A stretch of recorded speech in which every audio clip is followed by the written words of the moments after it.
African Tales, The Cursed Land.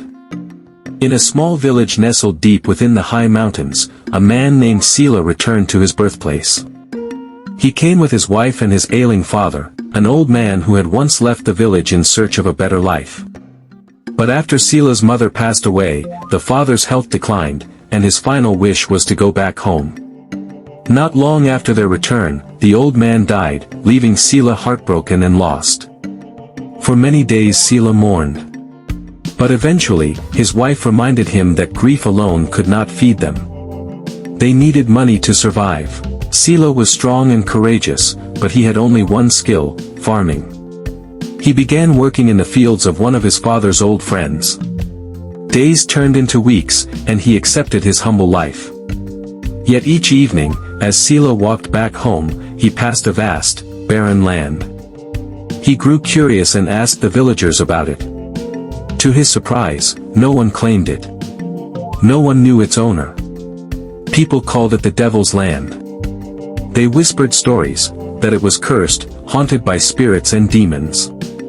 The villagers warned Sila, "Stay away from it, for your own safety." But Sila was not satisfied with his meager life. A bold thought took hold of him.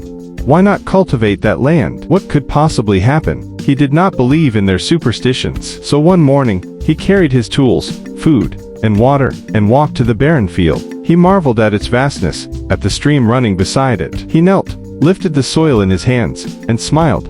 This land could be fertile. All day he worked, plowing until sunset. Exhausted, he leaned against a tree and closed his eyes. Suddenly, he felt a strange breath against his ear. At first, he thought it was the wind. Then a voice whispered, "Well done, Sila. You are a diligent farmer." Startled, Sila looked around. "Who's there? Who speaks to me?" "I am the master of this land," the voice answered. "But I cannot see you," Sila said. "You will never see me," the voice replied. "I am the air itself, but I sit on that low branch beside you." Sila was astonished. "You sit on a tree branch, and you own this land?" "Yes, Sila," the voice said. "Haven't you heard the villagers call it the Devil's Land? They are cowards, afraid of nothing. But you, Sila, you are brave. From this day on, I will be your friend. Whatever you do, I will imitate. Whatever you need, I will provide." The voice vanished, leaving Sila bewildered. He returned home and told his wife what had happened. She did not believe him. She feared he was losing his mind. The next morning, villagers gathered outside Sila's home, warning him again, "Stay away from the cursed land, son of our late friend. We fear for you." But Sila only thanked them for their concern, and went to the field. As he picked up his tools, the voice greeted him again. "Hello, my friend. Let me help you." Sila laughed. "How can you help me? You said you are small and weak." "Do not wonder," replied the voice. "I have many helpers. Whatever you do, we will copy. We will never stop helping you." Sila struck the soil with his hoe. And in an instant, thousands of invisible hands dug the earth, clearing and leveling it. Shocked, Sila clapped his hands in amazement. "See, Sila," the voice echoed. "We are your friends. We can even make crops grow in moments." Weeds vanished, the soil turned rich, and seeds filled the ground. Work that should have taken weeks was done in minutes. Sila's heart overflowed with joy. He returned home radiant, telling his wife, "We are destined for wealth. Tomorrow, you will see with your own eyes." The next morning, she followed him.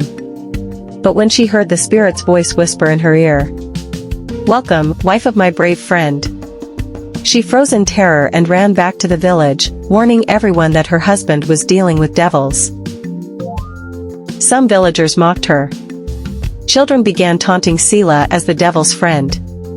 Others envied him. But Sila ignored them, pouring himself into the land. The crops grew tall, heavy with promise, ready for harvest. Then one morning, fever struck him down. Too weak to move, he cried, "The birds will eat everything. My labor will be lost." His wife, trembling, went to the field to drive them away.